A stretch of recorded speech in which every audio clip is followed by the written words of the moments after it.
Hello दोस्तों, नमस्कार। स्वागत है आपका फिर से नए वीडियो में। दोस्तों आज की वीडियो में हम देखने वाले हैं अल्पसंख्यक को परिभाषित कीजिए। दोस्तों अल्पसंख्यक को परिभाषित कीजिए तथा भारत में धार्मिक अल्पसंख्यकों का वर्णन कीजिए।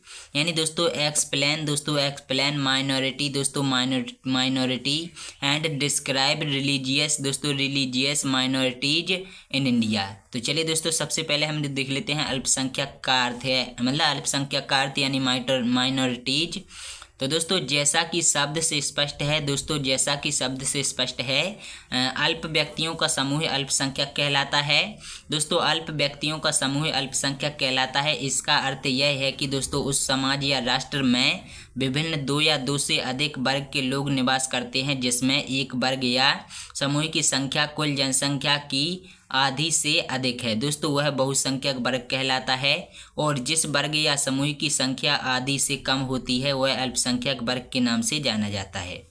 दोस्तों इसी तथ्य की ओर इंगित करते हुए सर्वोच्च न्यायालय ने केरल शिक्षा विधेयक 1957 पर अपने निर्णय में कहा था कि अल्पसंख्यक होने या न होने का प्रश्न एक राष्ट्र की संपूर्ण जनसंख्या के संदर्भ में निर्धारित किया जाना चाहिए, अर्थात कोई भी समूह जिसकी जनसंख्या 50% से कम हो वह अल्पसंख्यक वर्ग में आता है। इस आधार पर भारत में हिंदुओं के अलावा अन्य सभी धार्मिक समूहों को धार्मिक अल्पसंख्यक माना जा सकता है।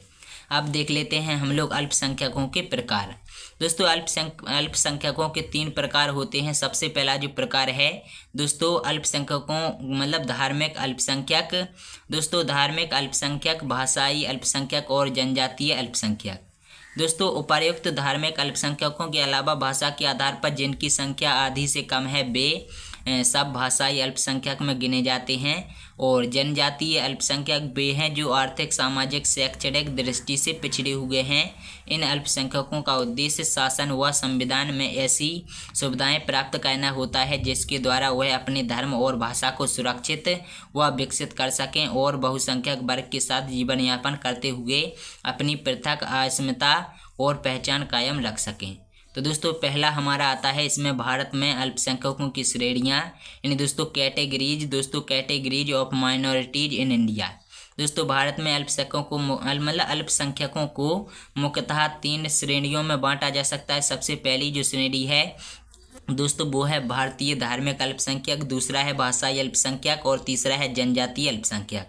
दोस्तों विश्व के अन्य देशों की भांति भारत में भी धर्म और भाषा के आधार पर इन अल्पसंख्यक समूहों को मान्यता प्रदान की गई है ताकि ये अल्पसंख्यक अपनी संस्कृति, धर्म और भाषा संरक्षित और सुरक्षित कर सकें और राष्ट्र की मुख्य धारा के साथ स्वयं को सम्मिलित करते हुए भी अपनी विशिष्ट पहचान बनाए रखें।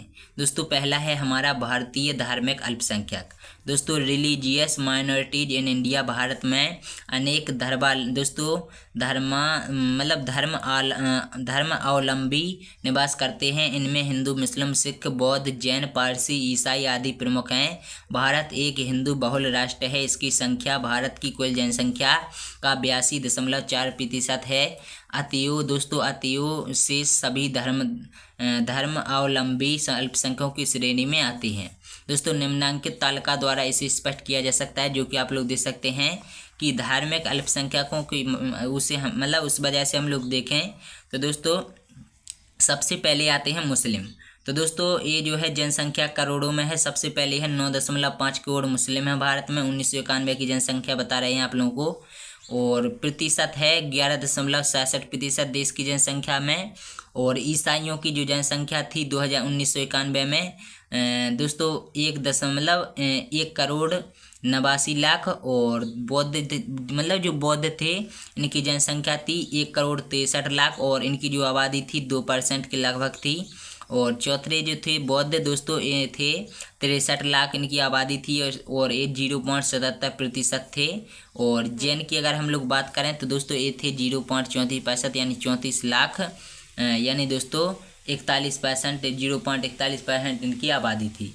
तो चलिए दोस्तों उपर्युक्त तालिका से स्पष्ट है कि भारत की कुल जनसंख्या की 17.16% जनसंख्या धार्मिक अल्पसंख्यकों की है तथा 82.4% हिंदू हैं जो बहुसंख्यक हैं। अल्पसंख्यकों में सबसे अधिक जनसंख्या मुस्लिमों की है तथा सबसे कम जनसंख्या जैन अल्पसंख्यकों की है।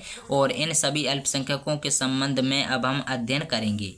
दोस्तों अब आता है मुस्लिम अल्पसंख्यक, और काफ़ी कुछ है, तो आप लोग तो देख लीजिए। सारा तो मैं नहीं बता पाऊंगा, अगर आप लोग कमेंट करोगे तो फिर से वीडियो बना दूंगा, पूरा का पूरा बताऊंगा। बाकी दोस्तों अगर आप लोग चाहो तो इस वीडियो में आप लोग पूरा का पूरा स्क्रीनशॉट ले सकते हो वीडियो रोक कर। तो चलिए दोस्तों मिलते हैं अगली वीडियो में किसी नए टॉपिक के साथ में, तब तक नमस्कार, जय हिंद, जय भारत।